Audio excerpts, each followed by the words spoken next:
Well, it's probably a good thing, but I think I figured out what was wrong with this motor. It had a brand new plug in it, and you can see it had never been ran with that plug. It will not fire. And stupid me being old school, I even pulled the flywheel off to check the points, and of course there's no points on it, and I didn't even look to see that it's got electronic. I just assumed this engine was that old, but assuming don't work. But so I'm going to hunt up a coil here, and you know, it's not grounded. I checked everything, the gap, cleaned it, all that good stuff. So it's definitely got a problem. I can't even hold it with my fingers and get it to fire. So we'll get a coil on it, and then we'll keep moving right along on this project. Show you more later. Okay, folks, back here playing on this trick engine here, and been looking at this stuff, and I guess like Jethro Bodine, I'm ciphering on it a little bit, but all we need to run into that intake, this is actually a valve for pumping up tires. There's a little tiny hole in the side of it, really hard to see. You can see it right there, but I can cut this off short, and that is really all that we're going to need to run into that intake. And what we'll do is drill a hole, and it'll go in the intake on the side of the intake port, and just inside of the venturi. And what I want is for this to land about midways of that venturi in the center, so when that airflow comes across it, it creates a vacuum and sucks the fuel out. So we can actually drill a hole that small in the side of that manifold to put the fuel in. So then what we got to do is have this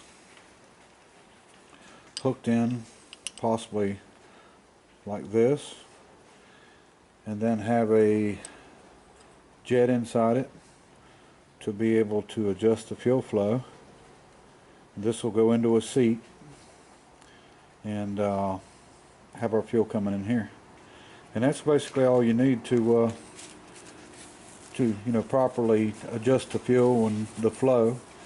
And then hopefully if we can get our venturi hole size right, that will actually regulate the amount of fuel, you know, amount of fuel it pulls through, plus we can adjust the fuel. But I mean, that'll regulate the speed, the RPM of the engine.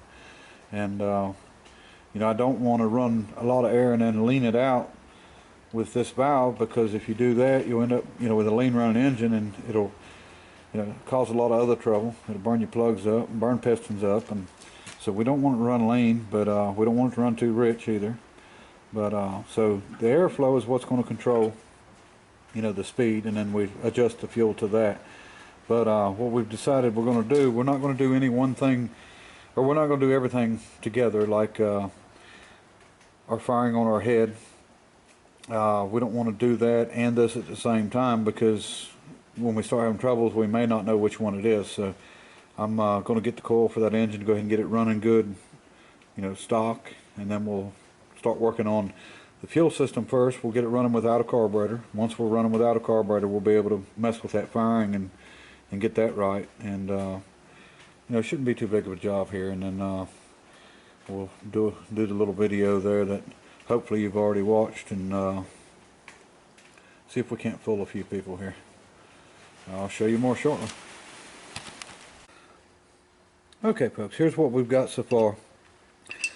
I took that little 90, which was a male on this side, female on this side. I took this piece. This was actually 1/4 inch pipe thread, just like that. And then of course it wouldn't screw in, so I actually cut it back, and I needed it to be lower in there because this needle was going to thread in from the, excuse me with the camera there, thread in from the back side and actually seat inside that hole, and that's going to be our jet. And so we will actually drill through the center, tap it. I don't know if that's 832 or what, but I'll check it, and then this will thread right into there. Now I had to open this up. This hole here was offset, and this actually had I don't know if I've got another one. Yeah, it was set up just like this, but a little bit smaller. so I had to machine all of that out of it, and so it's gone now, and it's just open. So what we'll probably do, I pressed this in, you know, the threads were different, but I went ahead and pressed it together, but I will go around it and solder it when I'm finished up, and like I said, thread this through, and then this will go in. This will end up getting cut off where I need it, but this piece will be able to just slide in a hole the size of that right into the intake. And like I said, I got to get it directly in front of that venturi so it'll have a, you know, it'll draw. And I'm hoping that that's big enough. I'm sure that's big enough to draw enough fuel. I mean, I can check the size on that and see what it is, but I'm sure it's going to be all right. And like I said, our fuel inlet will be there, just in the back. This sticking out of it, the screws right in. We'll get it good and tight in there, and then you know, that'll complete that. Once we get this finished up, we can at least have the fuel system like we want it, and then I'll make the little tank. I'll show you how I'm going to do that, and then we'll run a fuel line, and we may stick the fuel line in and solder it in, or we might use compression fittings. So we'll figure it out. Not a big deal, but you'll get the picture as I do it anyway. Show you more later. Okay, folks, we got a buddy of mine brought me a coil. We got a coil on it, got it firing, and not sure what I'm going to do. I think I'm going to go ahead and cut a single head gasket out and put it on it, and maybe clean the carburetor, go ahead and get this thing running, you know, normal, and then we'll pull it back down, and I think we're going to start, once we get it running normal, we're going to leave the firing just like it is for now. We'll go ahead and start by doing our venturi, getting our carburetor, our fuel mixer set up, and I've got it just about done, and then we'll get that, and then if we can get it to run and idle good with that, without the carburetor on, then we will we'll jump to the head gasket next, and we'll see how this goes. Head gasket had come off, stuck to it. It usually don't happen, but it ruined it. So, but I've got some head gasket material. I think will work. Hopefully it'll work, but we'll find out shortly. Show you more in a minute. Well, folks, my plans was to get this thing running and then change it over, but I don't know if I can get to where you can see in this tank. There you go.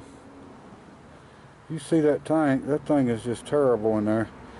And I'm sure the carburetor is just as bad, and I mean, I could take some time and clean it all up and get the gunk out, but I don't think we're going to worry with it. I think we're going to leave the carburetor off and go ahead and start working on our fuel system. I know it fires, you know, it's in time, it's got compression, so there's no reason why it shouldn't run as long as I can get my fuel right. And I'll go ahead and get to work on the fuel system, and I'll show you when we try to start it.